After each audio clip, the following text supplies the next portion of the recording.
My year in money? A total roller coaster.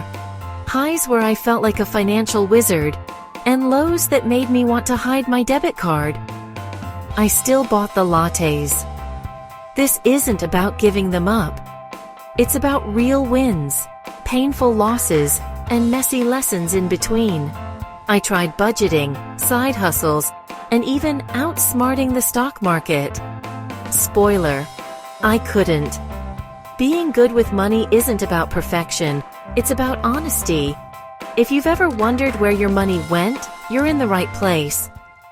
Let's dive in. Let's start with a win: budgeting. For years, the word budget felt like a punishment. Every January, I'd download an app, set wild goals, and give up by February. I thought budgeting meant no fun, no pub, no takeaways. Then a friend said, "My budget isn't about what I can't spend. It's a plan for what I can." That changed everything. It wasn't restriction, it was permission. I kept it simple: notes app, essentials listed, savings set aside, and whatever was left became my fun fund. No tracking every coffee, just making sure the fun fund lasted the month.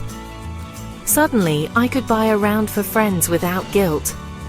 For the first time, I ended months with money left over, a buffer that turned emergencies into annoyances, not disasters. The peace of mind was priceless. Budgeting wasn't a beast. It was a guide, nudging me away from financial lampposts. It was my biggest win of the year. The key? Simplicity and honesty. I learned that a budget isn't about saying no, it's about saying yes to what matters. And that little buffer? It changed everything. I finally felt in control. Turns out, budgeting is less about spreadsheets and more about mindset. And that's what made all the difference. My savings were growing, but slowly. I needed a bigger push for my flat deposit goal. Enter the side hustle. It started with walking Barnaby, my neighbor's golden retriever. Soon, I was the go-to dog walker in my area, rain or shine, muddy paws and all. It wasn't glamorous, but the extra cash added up fast. Every penny went into a separate flat deposit account. Watching that number grow was addictive. There were mishaps, like apologizing for a beagle's stolen sausage. But every deposit felt like a win. By autumn, my side hustle plus budgeting made a real dent in my goal. It wasn't the full deposit, but it was proof I could do it. The dream felt possible.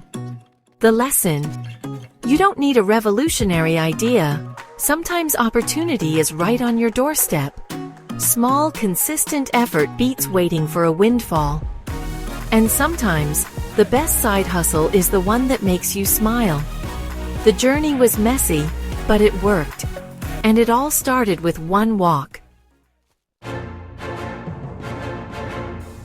Here's my not-so-genius stock market phase. Riding high on budgeting, I thought, how do the rich do it? Investing. I watched videos, read a bit, and dove in, way too deep.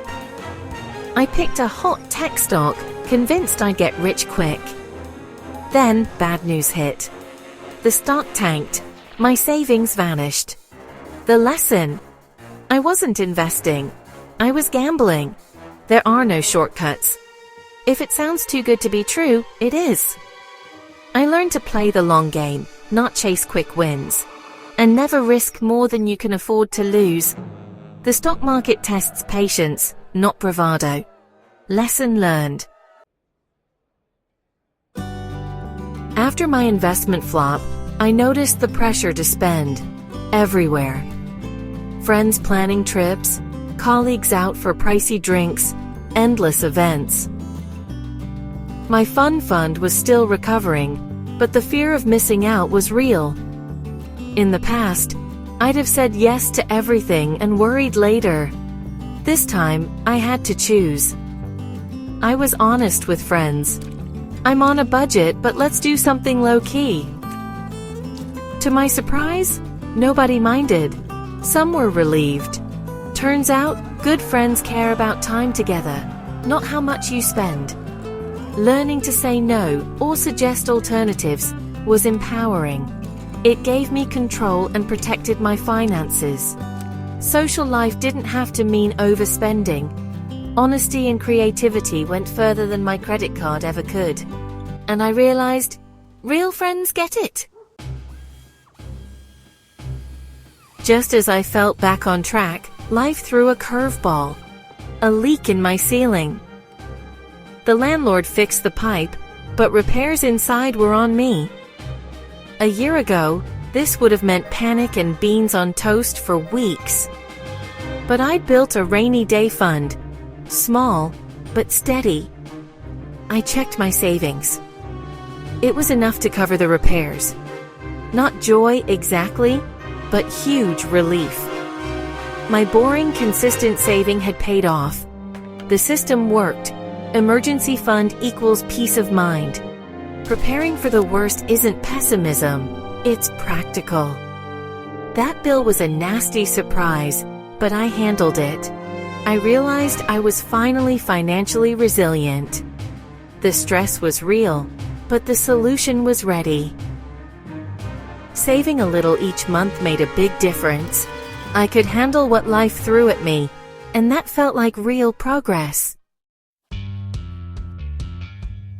Saving money led to some hilarious moments. I became a bargain hunter, famous for packed lunches and yellow sticker finds. Tried making oat milk, ended up with gray sludge and a kitchen disaster. Attempted DIY plumbing, flooded the kitchen, called a real plumber in defeat. Lesson: know your limits. Some things are worth paying for. These mishaps became running jokes. Being frugal doesn't have to be miserable. Laughing at my own expense kept things light.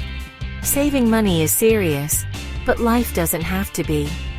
The oat milk and tap fiascos?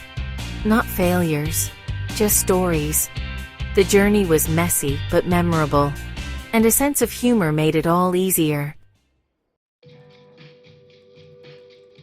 My best investment this year wasn't in stocks. It was in myself. I finally took a digital marketing course I'd put off for years. It was expensive, but I saw it as an investment in my future. Fewer nights out, but a shot at a better career. The course was tough, but I loved it.